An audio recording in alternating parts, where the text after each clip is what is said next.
Assalamualaikum warahmatullahi wabarakatuh. Salam sejahtera, Rahayu. Saya Noval Ilham, NBI 08, dan teman saya Zulfia Rahma, NBI 52. Saya di sini beserta teman saya untuk melengkapi evaluasi akhir semester dengan topik langkah-langkah advokasi. Kami dari Fakultas Ilmu Sosial dan Politik Prodi Administrasi Negara dengan dosen pengampu Bapak Edi Wahyudi, SH, MSI. Nah, yang pertama mari kita bahas. Yang pertama ini ada membentuk lingkaran inti. Nah, yang dimaksud dari lingkaran inti ini sendiri adalah merupakan perancang strategi sekaligus pemegang tongkat komando utama selama proses advokasi itu berlangsung. Nah, yang kedua itu adalah memilih isu strategi.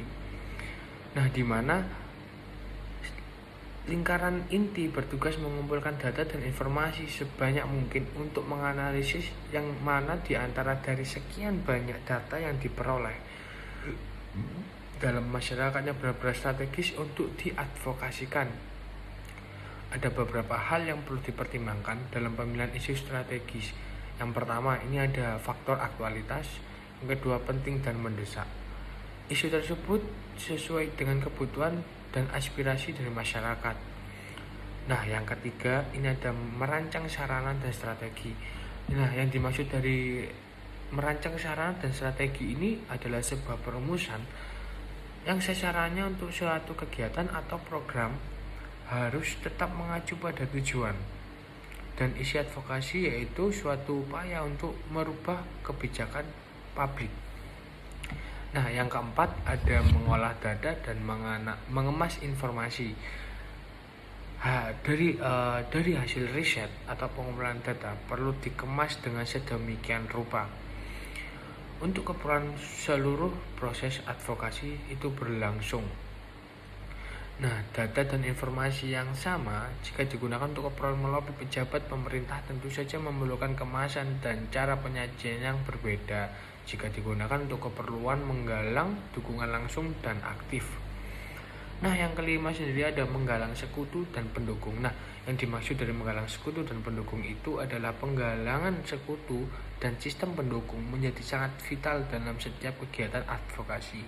Nah, sekutu sendiri ini dalam kegiatan advokasi adalah perseorangan, kelompok atau organisasi yang memiliki sumber daya.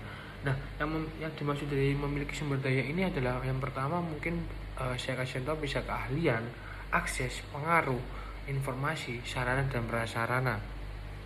Adapun mereka yang tidak terlibat secara langsung ini misalnya sekitar membantu penyediaan sarana dan logistik yang dibutuhkan dapat dikatakan sebagai satuan pendukung atau supporting unit. Nah, untuk penjelasan berikutnya bisa dibantu dengan teman saya.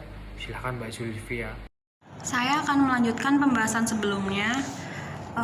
Yang keenam adalah mengajukan rancangan tanding, yakni pada bagian ini sudah memasuki pada tahap advokasi yang sebenarnya. Dalam tahap ini, tahap advokasi yang dilakukan dengan membuat rancangan tanding terhadap proses-proses legislasi dan jurisdiksi yang dilakukan oleh para pembuat kebijakan. Yang ketujuh, mempengaruhi pembuat kebijakan. Pada tahap ini dilakukan dengan mempengaruhi pelaku-pelaku utama dari kebijakan publik atau politisi dan aparat birokrasi pemerintahan. Oleh karena itu, dalam tahap ini akan berlangsung berupa kegiatan lobby, negosiasi, mediasi, kolaborasi, dan sebagainya.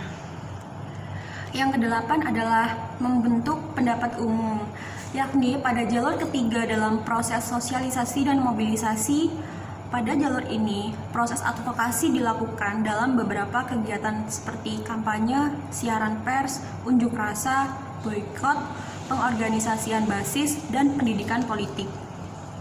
Yang kesembilan adalah membangun basis gerakan.